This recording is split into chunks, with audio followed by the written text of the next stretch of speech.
In a kingdom named Sonajuri, there was a beautiful princess named Taya. She was quite peculiarly lively, always climbing trees, chatting with birds, and wandering through the kingdom's flower gardens. However, she was very stubborn and refused to listen to anyone's advice. The people of the kingdom often said, "One day, Princess Taya will find herself in trouble." One afternoon, she ventured into a forest behind the royal palace. There was an old well there, abandoned for many years. Sitting by the well, she played with her golden ball. Suddenly, the ball slipped from her hands and fell into the depths of the well. Princess Taya burst into tears. "My beloved golden ball, what will I do now?" Just then, a green frog jumped out of the well water. Strangely, the frog could speak like a human. The frog said, "I can get your ball back, but in return, you must promise to be my friend." Though surprised, Taya immediately agreed. "All right, you give me the ball, and I will be your friend." The frog dived into the well and, after a while, brought Taya's golden ball back. Overjoyed, Taya took the ball and ran back to the palace, but she did not keep her promise. The next day, the frog came to the palace and said, "Princess Taya, you promised you would be my friend." Taya was initially annoyed, but the king said, "A princess must never break her promise." Reluctantly, Taya accepted the frog as her friend. Gradually, they became good friends. The frog had an unusual knowledge and wisdom that helped the princess learn many new things. One night, Taya asked the frog, "Will you always remain a frog?"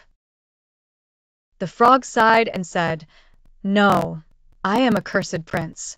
If someone kisses me out of love, I will become human again." Taya was surprised at first, but then realized the true value of friendship. She gently kissed the frog, and in an instant, the frog transformed into a handsome prince.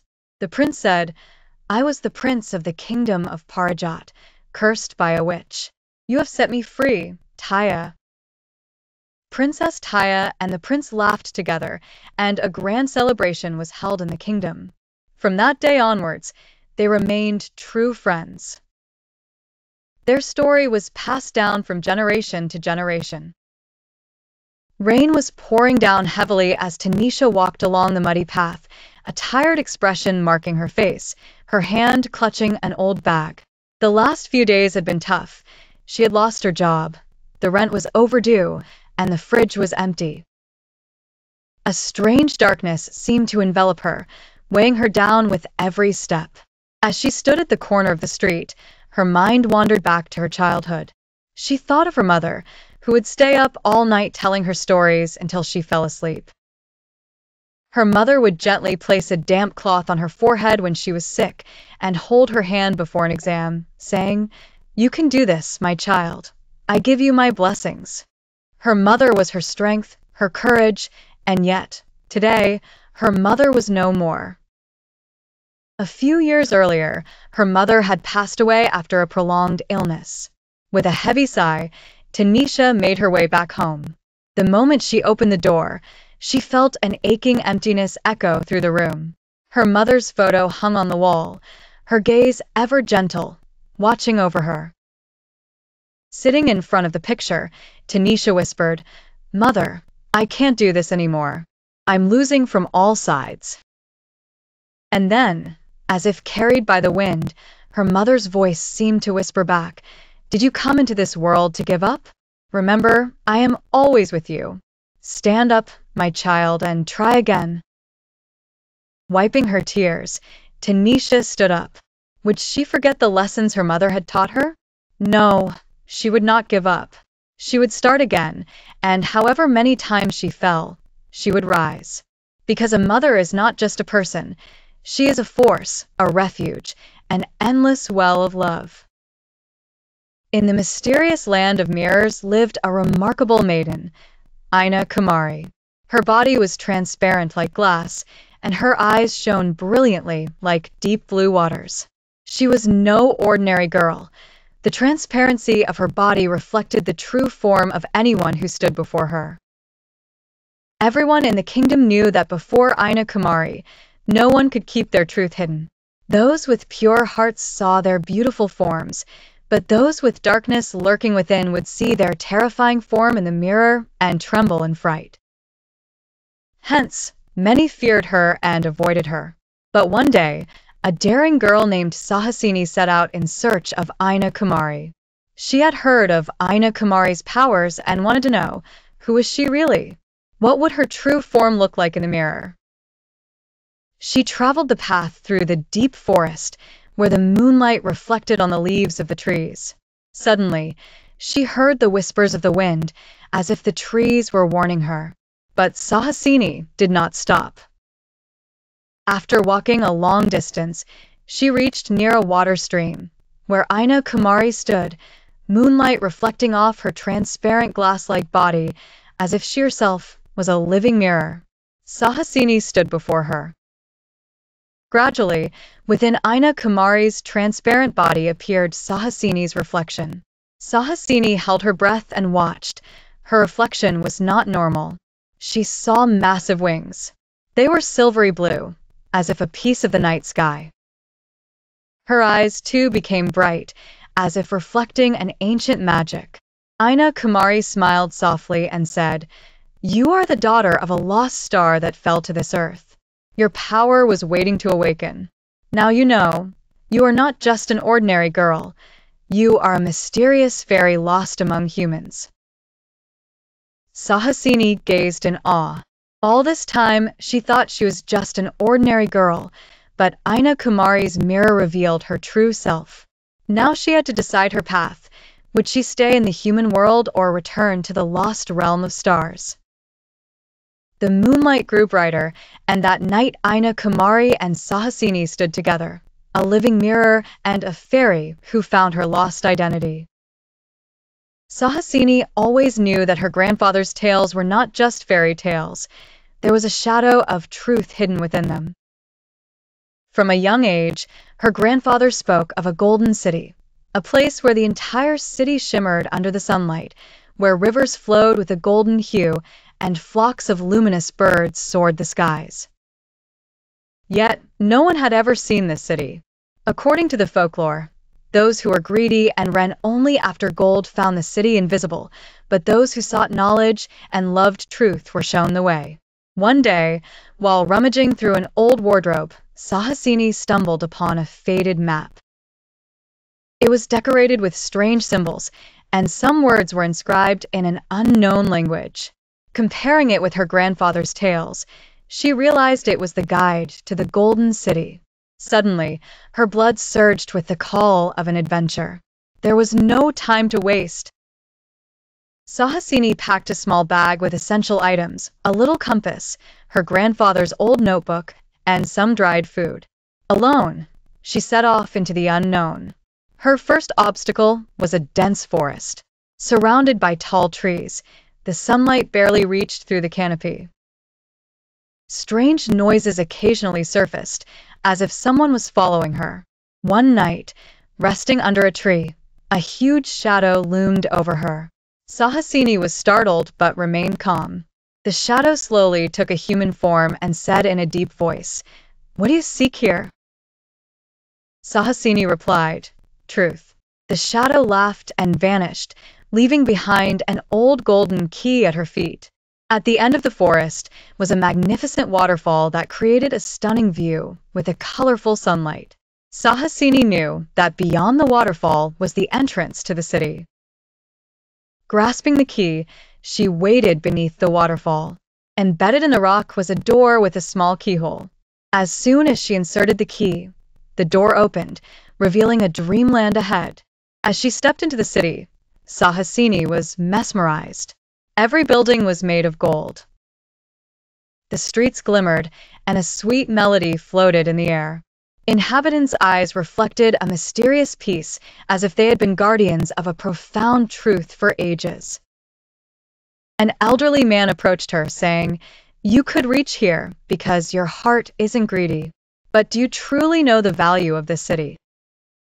Sahasini said, "I wish to know." The old man smiled and led her to the center of the city, where a massive, radiant stone stood. This is the Stone of Wisdom. It imparts knowledge only to those who are true seekers of wisdom. But once you learn from it, you must return to the world and spread its light. Sahasini realized that this city was not a treasure trove, but a repository of wisdom. Here, people learned and returned to spread the truth's light. Would she stay there, or return to share this knowledge with the world? She took a moment to decide, then calmly said, "I will return, but I will carry this light in my heart." The old man nodded, smiled, and a flock of golden birds soared through the sky, ushering in messages of a new dawn. Ramazuddin was the richest merchant in the city. His house was like a palace, filled with treasures of gold and silver. But his heart was hard, filled with arrogance. Whenever he saw poor people, he looked down on them, and he would get annoyed at any request for help. One day, a poor old beggar came in front of his house and said, "Sir, may Allah increase your wealth. Please help me a little." Ramazuddin laughed and said, "Do I run a business to give to beggars? Go away from my sight." The beggar smiled gently and said, "Father, pride does not last. One day you will understand." Ramazuddin scoffed at the beggar's words and walked away. But it didn't take long for the wheel of fortune to turn. Within a few months, his business suffered a huge loss. He fell into the trap of a massive transaction and lost all his wealth. Those who once stood by him, praising him, all turned away. The man who was once the center of attention among thousands was now sitting on the street, destitute. One day, while sitting by the road in hunger, a man suddenly came up to him and offered him food. Ramazuddin was astonished to see. This was the same poor beggar. The beggar said in a calm voice, "Father, do you understand now? Pride never lasts. A fall will come one day." Ramazuddin tried to hide his tears, but he couldn't. From that day on, he changed, becoming humble. He realized that wealth is not the true treasure. It is the love and humility of people that are the real riches. In the prosperous kingdom of Chandradweep, a frightening epidemic swept the land.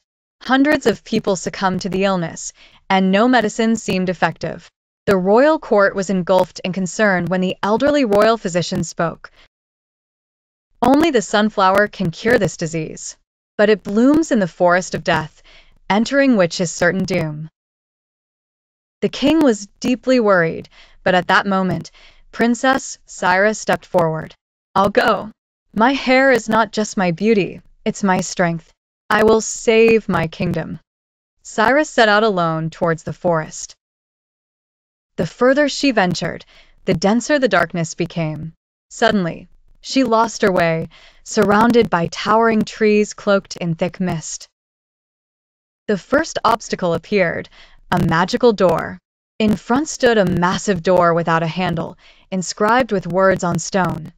"If you seek the true path, find it with your own light." Syra understood that this was no ordinary door. She closed her eyes, and her hair began to flutter in the wind.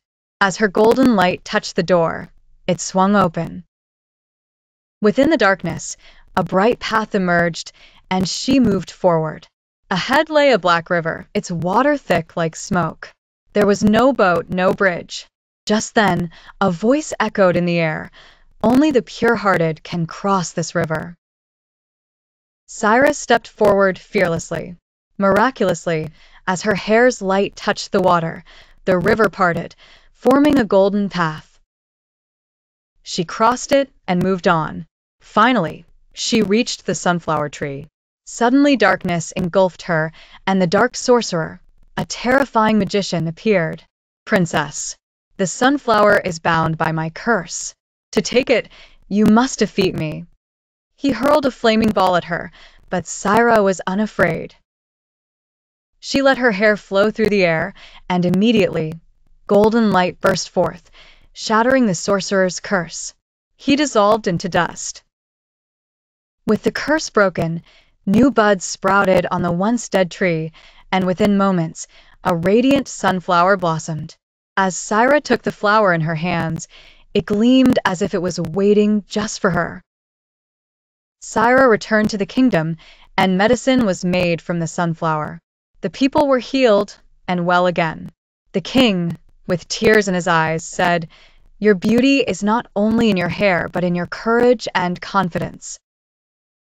From that day, everyone knew, true strength lies not in appearances, but in the heart. In ancient times, deep beneath the ocean, there was a mysterious island known as the Blue Isle. It was said that on this island lay a precious blue gem that granted immense power to its holder. Protecting this gem were three mermaids, Aisha, Malina, and Syra. Yet this gem was not easy to claim. Only someone brave and pure of heart could harness its power. In a distant kingdom lived a fearless girl named Nishi. She had heard that whoever possessed the blue gem could protect and aid the distressed and helpless. Determined, she embarked on a quest to find this gem. The path to the Blue Isle was treacherous, with giant waves, sea monsters, and dark depths trying to halt her, but she never retreated. Upon reaching the Blue Isle, Nishi stood before the three mermaids. Aisha spoke, "If you are truly worthy of this gem, you must pass 3 tests. The first test, courage." Nishi was tasked to enter the cave of a monstrous sea creature, where the creature extended its massive claws to grab her. Fearlessly, she outwitted the creature by diverting its gaze, and safely passed through the cave. The second test, wisdom. Malina presented her with a riddle. What grows when divided, but is lost forever once gone? Once upon a time, in a distant and mystical land, there lived a courageous princess named Florin. Her realm was surrounded by thick forests, towering mountains, and a peculiar river, often shrouded in mist. Lore had it that a lost kingdom hid beneath the river's depths, where a powerful gem lay concealed. To claim it, one must solve an enigmatic code that had baffled scholars for millennia. Florin was known for her bravery, but her greatest adventure began unexpectedly during a walk in her garden. On that day, a mysterious blue bird appeared before her, with eyes glinting with secrets. She asked earnestly, "Do you know the river's secret? I believe something here could safeguard my kingdom." The bird offered no words but signaled with its eyes, indicating she should prepare for a journey. Together, they ventured toward the river. Upon reaching its edge, the bird bestowed a blue gem into her hand, a small, cryptic stone. "This is the first clue to your code," the bird spoke. "This gem will guide you, but stray from the path and you will be lost. Trust it, yet remember, this journey will test your true courage." Thus, Princess Florin and the blue bird embarked on a perilous journey.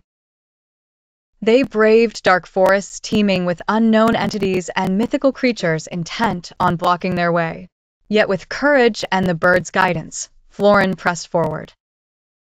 They soon discovered an ancient palace, etched with characters from the mysterious code. Solving it would not be simple.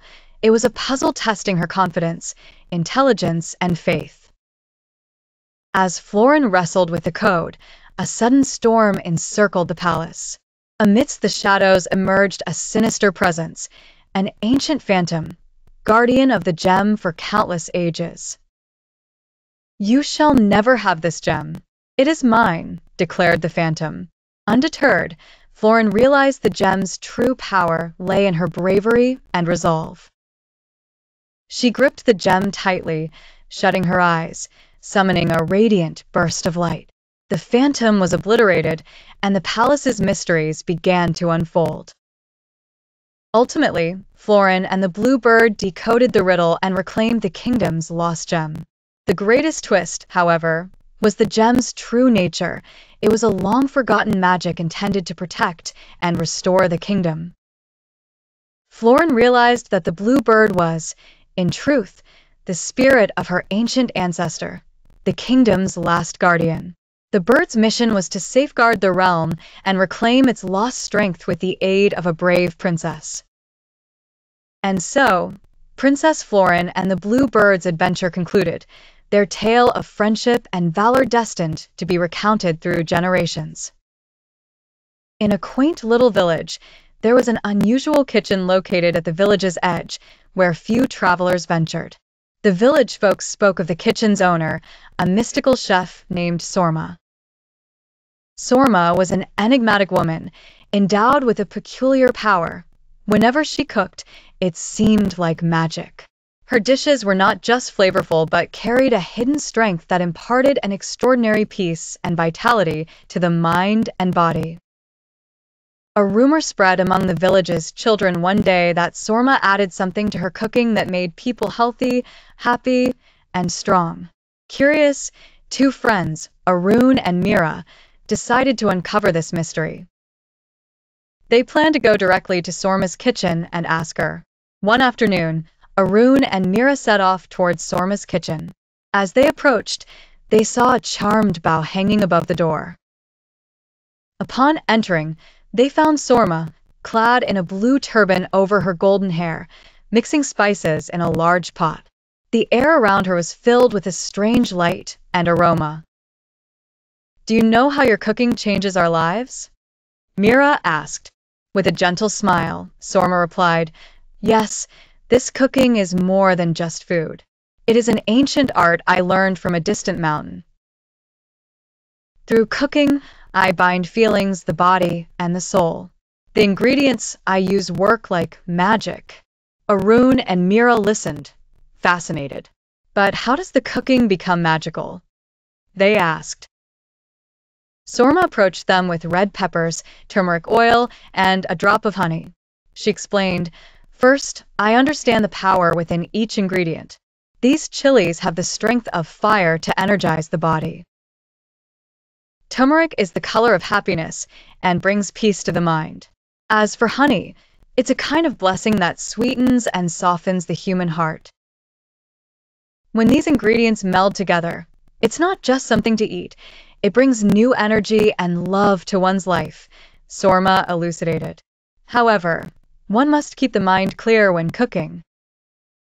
Negative thoughts must be kept away as there is a kind of mental strength involved in cooking." Then, Sorma began to make a special dish for them, a unique soup said to awaken spiritual power. While cooking, she chanted, turning each ingredient into magic. The beautifully presented dish brought about a mystical feeling when placed before them. After tasting, they felt a peace and strength. They realized each ingredient in the dish truly had the potential to transform their lives. "It's not merely food, but a lesson," Sorma said. "Every person possesses a kind of strength that can achieve anything, but to awaken that strength, one must maintain a clear heart and give love." Arun and Mira returned home with new knowledge from Sorma. They realized that through cooking, they could alter the mind and body, requiring only love, patience, and true focus. Thus, Sorma's magical cooking spread beyond her village, bringing new light into people's lives. In ancient times, in a kingdom known as the Phoenix. This bird was an immortal creature that could be reborn anew over and over again. The phoenix's body was dazzling with radiant gold and blood-red hues, its feathers shimmered, and its eyes burned as bright as fire. The phoenix had a unique power. When near death, it could engulf itself in flames and be born again from the ashes. The people of the kingdom believed that the phoenix was a kind of blessing. Its arrival meant happiness, peace, and prosperity would come to the kingdom, and its rebirth signified a new beginning for them. However, one day, the phoenix mysteriously disappeared. Chaos spread throughout the kingdom, conflicts and sorrows grew among the people. They were despondent, knowing that without the phoenix, peace would not return to their land.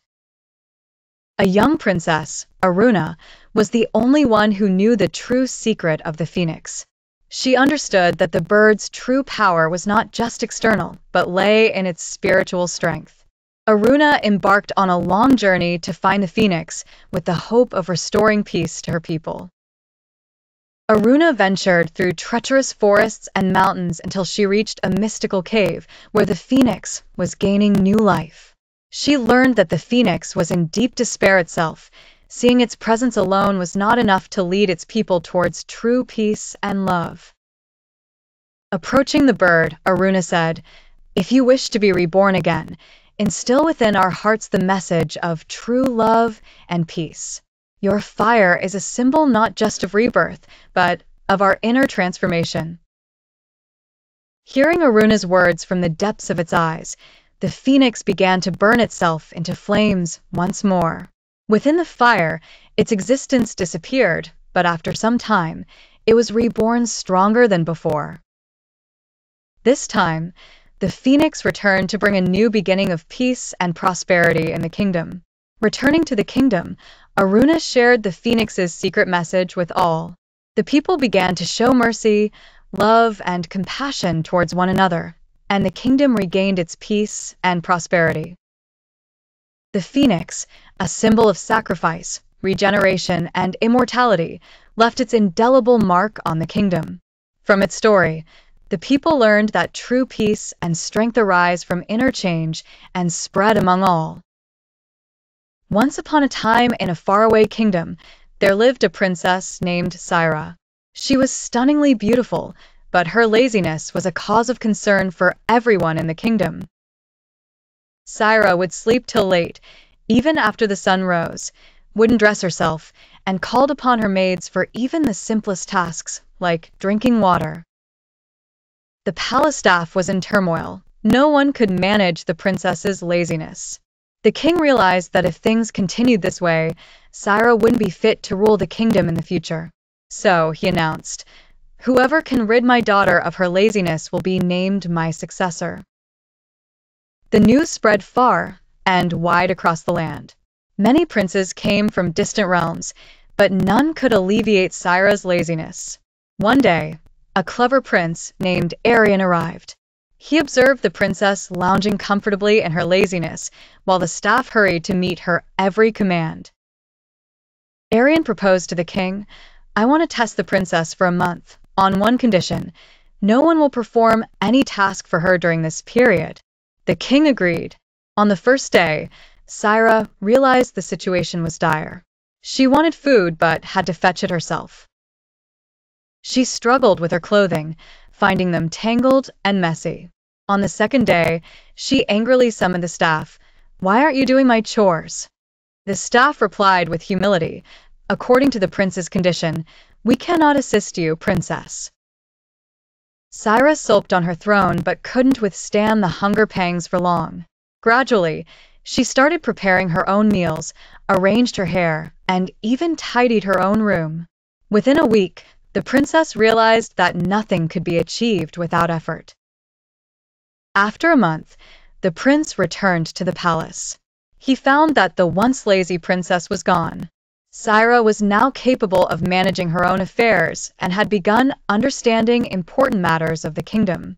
The prince smiled and said, "This experience is your greatest gift, princess. You've realized that laziness weakens a person, while hard work lifts them in esteem." The princess replied with a smile, "You're right. I've found the true secret of joy in doing my tasks myself." Thereafter, Saira and Arion ruled the kingdom together. No longer relying on laziness, but on intelligence and diligence. To be successful in life, one must overcome laziness, for without effort, no one can truly become a prince or princess. Once upon a time, in a beautiful kingdom, King Rajendra and Queen Maya reigned. Their only daughter, Radhika, was the most beautiful and beloved princess in the realm. However, she had a fiery temper. Nothing seemed to keep her moods in check. Even the smallest issue would rile her up, and once angry, the kingdom's inhabitants struggled to calm her. Radhika's wrath often left the kingdom's people in fear. One day, the king pondered, "My daughter's temper is harming not only the kingdom, but our family as well. How can she be made calm and well-behaved?" The king summoned Prince Adifir, a man renowned for his wisdom and tranquility, whose simple yet effective methods were praised across many regions. The king told him, "My daughter is very temperamental. Help her to become calm, compassionate, and patient." Adifir arrived at the kingdom and met Radhika for the first time. Initially, Radhika was completely indifferent to his words, but Adifir gradually approached her and said, "Princess, did you know? Anger is like fire. It flares up intensely, but eventually consumes everything around it. Your rage can harm not only you, but the kingdom as well." Radhika laughed and said, "What do you mean? I've been angry since birth. I don't know how to stay calm." Adifir then gave her a simple test. He produced a small piece of paper and a pen, saying, "Whenever you feel anger, write down all your rage and irritation on this paper. Then see how you can calm down." Although surprised at first, Radhika agreed. There was something in Adifir's words that forced her to think. For several days, whenever Radhika felt angry, she wrote down all her feelings on paper. Surprisingly, a sense of peace began to arise within her. She understood that releasing her anger on paper brought a kind of liberation. She thought, "Writing it all down leaves me empty and peaceful. Could I really learn to control my temper?" Radhika began to see herself in a new light. Her moods were no longer filled with relentless anger. Gradually, the kingdom's people too noticed that an unusual peace and calmness had come over the princess. One day, King Rajendra, amazed by Radhika's transformation, said, "My daughter, you've truly changed. The change in your temper brings me immense joy." With a gentle smile, Princess Radhika said, "I've learned that anger never grants power. It is through peace that I can achieve true strength." Thanking Prince Adifir, King Rajendra said, "It is thanks to your advice that my daughter has begun a new life." Radhika's story conveys an important lesson. When our mood or anger overwhelms us, it only destroys our inner peace. True strength lies in controlling our emotions, staying calm, and handling situations with patience. If anyone, like Radhika, can regulate their anger and emotions, they will bring peace not only to their own life, but also positively impact those around them. Long ago, nestled amid mountains, rivers, and lush green forests, was a mysterious realm called Celestia. To the ordinary eye, it was nothing more than a fable, but in truth, it was inhabited by a group of magical creatures, colorful unicorns. They were symbols of light and hope, sustained by the power of genuine love and belief. However, entry to this realm was not granted to just anyone. Only those with pure hearts could find their way there, leaving it a mystical legend to most.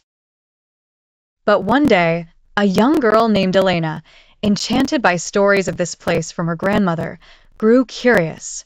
She always believed that magic was not confined to stories but could exist in reality.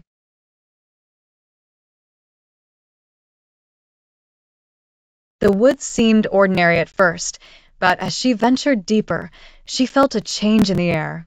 A sweet scent enveloped her, and somewhere distant, a mesmerizing melody played. After traveling some way, she arrived in front of an ancient tree carved with a mysterious riddle. He who sees the true light finds a path with gentle might. A pure heart need be the key, for love's embrace to set it free. Elena pondered for a moment, closed her eyes, and whispered, "I fear not, for within me lies the light of love and hope." Suddenly, something wondrous occurred. The tree became transparent, revealing a shimmering golden door.